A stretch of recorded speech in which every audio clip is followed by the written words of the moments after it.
Je me nomme Meritaïna, je suis élève de la 6e 11 du collège Edmond-Bambuc. Je vais vous présenter le livre Murmure à la jeunesse de Christiane Taubira. Paru le lundi 2 février 2016, ce livre fait suite aux attentats de novembre 2015. Son éditeur est Philippe Rey, il appartient au genre du pamphlet. Un pamphlet est une œuvre littéraire dont le but est de contester un pouvoir ou un homme de pouvoir sur le mode de la dénonciation, du dénigrement, de la caricature, dans un style souvent vindicatif. Ce livre s'intitule « Murmure à la jeunesse » car selon l'ancienne garde des Sceaux, il n'est nul besoin de hurler pour se faire comprendre, et jeunesse parce qu'elle ressent la responsabilité de génération, c'est-à-dire celle d'une aînée responsable. L'auteur Christiane Taubira est née le 2 février 1952 à Cayenne en Guyane. C'est une femme politique française d'une envergure notable.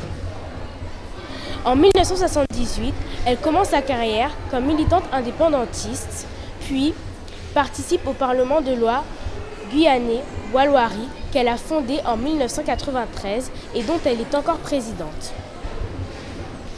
Elle dirige la revue indépendantiste Maouya. En 1999, la députée guyanaise est rapporteure au Sénat d'une loi tendant à reconnaître l'esclavage comme crime contre l'humanité, loi qui sera adoptée le 21 mai 2001 et dite la loi Taubira.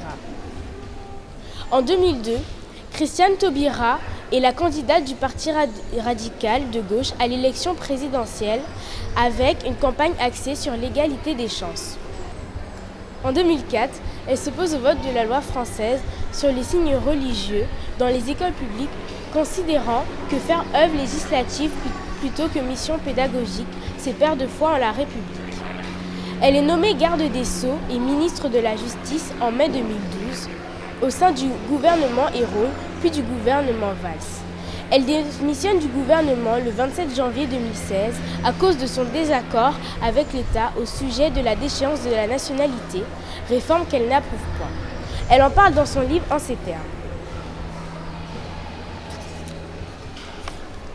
La déchéance de nationalité. Des choix des terroristes qui songeraient à s'y opposer. Binationaux ou non. Qui songerait, mais quel effet sur les mêmes?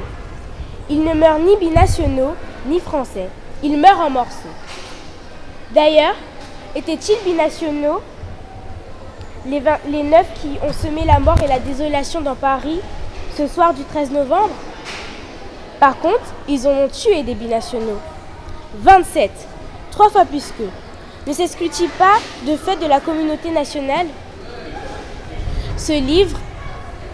Dans ce livre, Christiane Taubira revient sur les tragiques événements de 2015, raconte comment ils ont été vécus au sommet de l'État, quelles sont les forces obscures qui structurent ce nouveau terrorisme, comment on embrigade de jeunes Français pour les transformer en tueurs, mais aussi de nos droits en tant que citoyens français. Je vous en propose quelques extraits.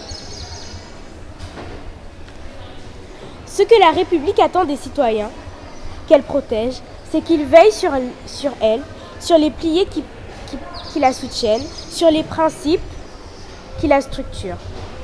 Qu'ils soient les vigies inlassables des articles 1er et 6 de la Déclaration des droits de l'homme, des citoyens, ainsi que du préambule de la Constitution de 1946, partie intégrante du bloc de constitutionnalité, l'appartenance par la nationalité en fait partie.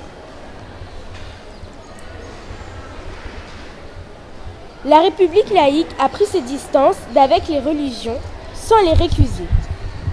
Elle affirme dans la Constitution respecter toutes les croyances et va jusqu'à assurer la liberté d'exercer les cultes, y compris dans les lieux où le citoyen peut être empêché, hôpitaux, casernes, prisons.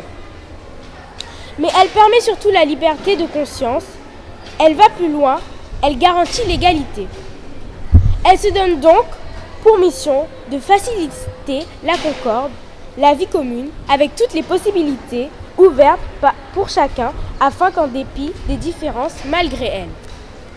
Par-dessus elle, les citoyens se sachent appartenir à la même communauté, qui se sentent invités, à titre égal, à élaborer le destin commun.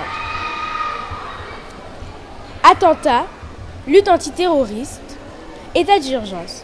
Comment, dans ce contexte, préserver les valeurs qui sont le socle de la République? Déchéance de nationalité. Peut-être est-ce faire trop de bruit pour peu de choses?